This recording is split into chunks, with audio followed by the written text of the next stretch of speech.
সোনাতলা গ্রামে এক বিধবা টুনি বাস করত।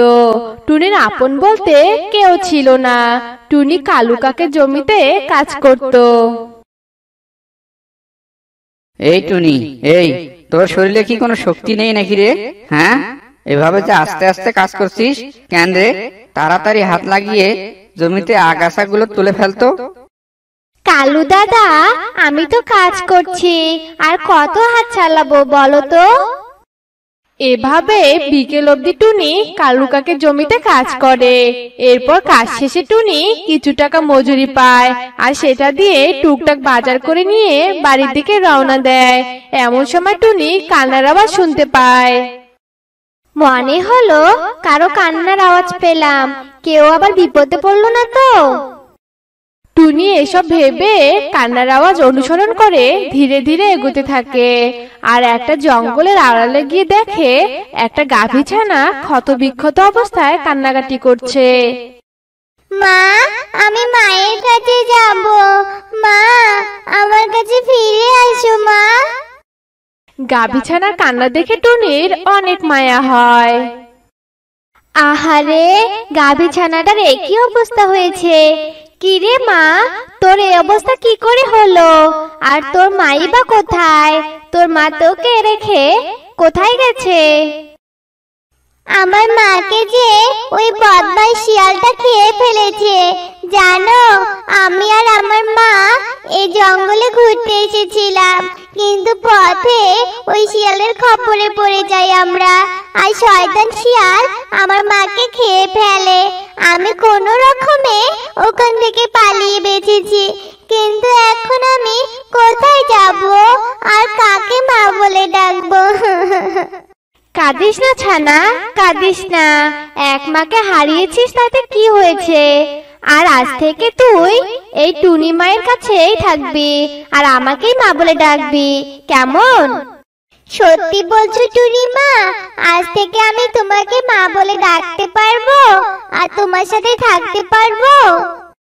হ্যাঁ রে মা, হ্যাঁ, আমি সত্যি বলছি।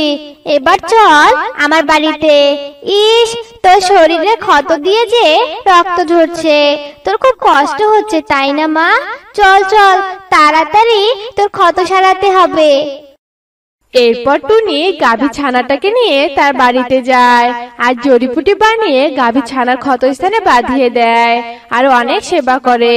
গাভী ছানাকে সুস্থ করে তোলে। টুনির কাছে গাভী ছানা মায়ের আদরে বড় হতে থাকে। লালিমা, তুই বাড়িতেই থাক। এই যে যেটুকু ঘাস দিয়েছি ওইটুকুই খাবি, কেমন? একদম বাহিরে যাবি না। আমি কাজে গেলাম রে মা। আচ্ছা ঠিক আছে মা, তুমি কোনো চিন্তা করো না। আমি বাড়ি থেকে কোথাও যাব না। লক্ষ্মী মেয়ের মতো বাড়িতেই থাকবো মা। তারপর টুনি কাজে চলে যায়। কাজ থেকে ফেরার পথে তার সাথে এক আহত সাপের দেখা হয়। বোন, বোন, আমার ছানাটাকে বাঁচাও, না হলে ওই কালনাগিনী যে আমার ছানাকে হত্যা করবে। বাঁচাও বোন, আমার হাতে যে আর সময় নেই। বলো না বোন, আমার ছানাটাকে তুমি আগলে রাখবে? মরে গেলাম। বলো না বোন, তাড়াতাড়ি বলো, আমার ছানাকে তুমি আগলে রাখবে? সাপের এমন কাকুতি মিনতি দেখে টুনির অনেক কষ্ট হয়। কেন আগলে রাখবো না সাপ দিদি? তুমি একদম চিন্তা করো না, তোমার ছানার কোনো ক্ষতি হতে দিব না আমি। বোন, তুমি অনেক ভালো। তোমার কথা শুনে আমি অনেক শান্তি পেলাম। শঙ্খিনী মা, আজ থেকে তুই এই পাখিকেই মা বলে ডাকিস। আমি তোকে আর আগলে রাখতে পারবো না রে। এই বলে সাপটা শেষ নিঃশ্বাস ত্যাগ করে।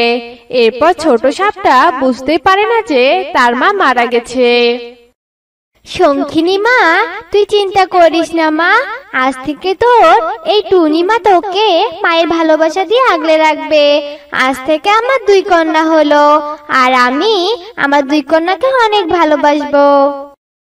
এসব বলে টুনি সাপের ছানাকে বাড়িতে নিয়ে যায়। টুনির সাথে সাপের ছানাকে দেখে গাভী ছানা বলে, তোমার সাথে এই সাপের ছানাটা কোথা থেকে এলো মা? ও মা, বলো না। লালিমা, আজ থেকে এই সাপের ছানা তোর বোন, বুঝেছিস? ওর নাম শঙ্খিনী। তোকে যেমন আমি কুড়িয়ে পেয়েছি, তেমন ওকেও আমি কুড়িয়ে পেয়েছি। আজ থেকে তোরা দু বোন আমার কাছেই থাকবি, কেমন? সত্যি বলছো মা? ও আমার বোন? আমার মতো বুঝি তুইও তোর মাকে হারিয়েছিস, তাই না?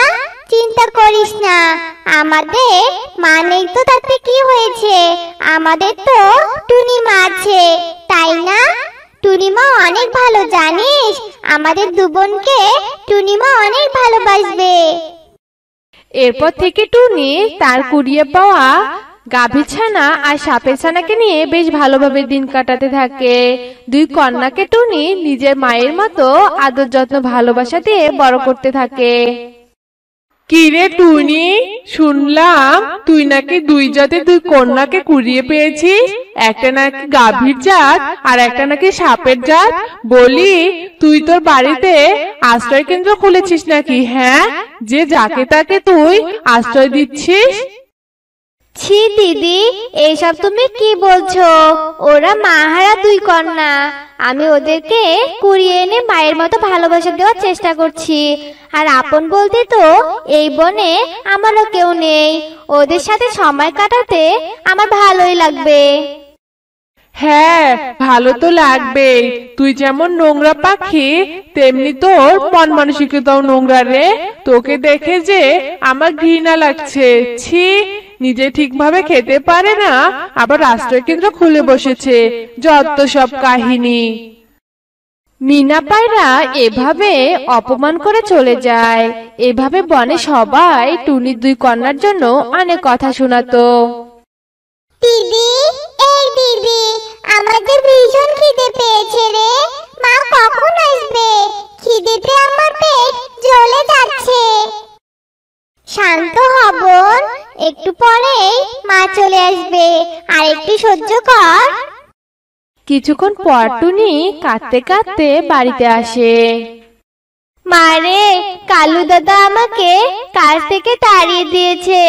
এখন আমি তোদের দু বোনকে কি খেতে দিব রে? একই তো ঘরে কোনো খাবার নেই। হে সৃষ্টিকর্তা, তুমি আমাদের কোন বিপদে ফেললে সৃষ্টিকর্তা? এই দুই কন্যাকে আমি কি করে বড় করব? টুনি যখন এসব বলে কাঁদছিল, এমন সময় গাভীর ছানার মাথায় একটা বুদ্ধি আসে। আর গাভীর ছানা বলে ওঠে, মা, ও মা, তুমি কেঁদো না তো। তোমার কাজ চলে গিয়েছে, তাতে কি হয়েছে? আমার মাথায় একটা বুদ্ধি এসেছে মা। বুদ্ধি? কি বুদ্ধি রে মা, বল তো দেখি। আমি তো প্রতিদিন গোবর দেই, তুমি আমার গোবরগুলো দিয়ে জৈব সার তৈরি করতে পারো, আর সেগুলো বিক্রি করে তো আমাদের সংসার ভালোভাবে চলতে পারে মা। আরে বাহ, তুই তো ঠিক কথাই বলেছিস। আমি তো এটা কখনো ভেবে দেখিনি। তবে আমি তাই করব রে। তোরা শুধু আজকে দিনটা কষ্ট কর, কাল থেকেই তোদের আর কোনো কষ্ট করতে হবে না। যেই বলা সেই কাজ। টুনি তার গাভীর ছানার গোবর সংগ্রহ করে জৈব সার তৈরি করে, আর সেসব সার বাজারে বিক্রি করে। তাদের তিনজনের খাবার জোগাড় করে। এভাবেই টুনি জৈব সার তৈরি করে তার দুই কন্যাকে নিয়ে বেশ ভালোভাবেই দিন পার করতে থাকে।